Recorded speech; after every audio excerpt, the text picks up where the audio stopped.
Christmas Day, 1944. In an isolated farmhouse on the border of England and Wales, Ivor Davies and his family have just finished their Christmas lunch and are now gathered around their wireless set to hear the King's speech. Suddenly, a strange and growing rumbling noise fills the evening air outside. Grabbing his overcoat and torch, Ivor sets out into the dense fog to check on his animals and to find out where that unearthly sound had come from. For over an hour, he searches in the gathering darkness, finding nothing. Then, on the short track back to the house, out of the gloom, a huge dark shape appears, blocking the road completely.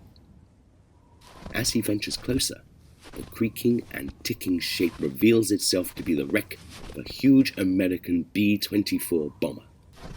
Ivor runs to help the men trapped inside, but finds no one. He peers into the cockpit. Empty. He shines his torch into the waist gun positions. Nothing. He calls out into the gloom, but no one replies. How could the crew of 10 young men have just disappeared into the fog? 200 miles away, on the other side of England, the ground crews of the 467th Bomb Group had been waiting for one of their B-24 Liberator bombers to return.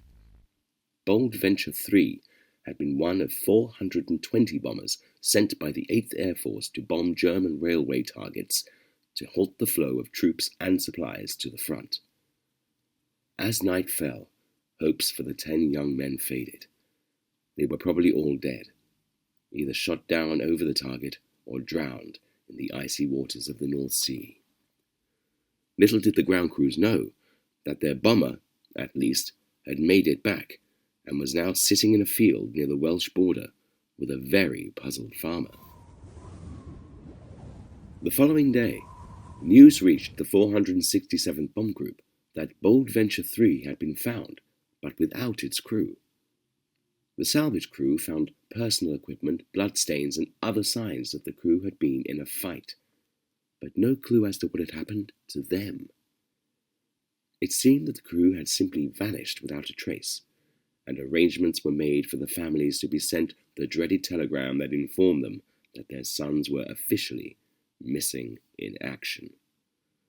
But then, over the following days, messages were sent from France that some of the crew had been found alive. In fact, within 2 weeks, 8 of the 10 crew had been accounted for. But what of the other 2, the pilot and co-pilot? At the end of the war, news finally reached England and their families in the USA.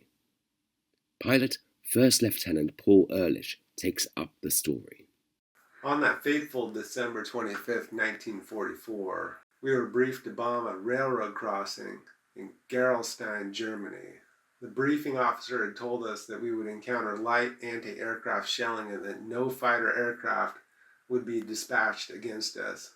Well, the intelligence information was totally incorrect. On the way to the target, we were hit by a lot of flak, 88 millimeters, and I lost my rudder control, presumably because of a severed control cable. Then the German fighters hit us, and I was wounded. The worst was in the chin. I was semi-conscious and deemed it best to evacuate the aircraft. I rang the alarm bell for the crew, engaged the autopilot, and left by the bomb bay. The remaining crew members didn't hear the bailout bell and only noticed something was wrong when the aircraft started to slow turn back towards Germany. I called to the pilot and told him to get into formation. I did not pay much attention to it as he did not answer because everything seemed to be under control. Next, the navigator told him to take a 270 heading, still no answer. The bombardier then went to the flight deck and found no one there. Bombardier and the navigator then used the autopilot which the pilot had set up before leaving the ship. We managed to get into friendly territory and abandon the plane. Only the pilot and co-pilot were taken prisoner. The other 8 were soon back in England. So, having been abandoned by its crew over France, Bold Venture 3 decided to fly home herself on autopilot, only hitting the ground when her fuel was exhausted near to Ivor Davis's remote farmhouse. Luck was certainly with the Davies family that evening. Ivor was settling down to his Christmas dinner with his family when there was a terrific crash outside. It was really foggy, he didn't know what had happened, and he went for a walk from the farmhouse in a big loop round, coming back and finding that actually his drive was blocked by this Liberator, except when he looked inside there was nobody in it.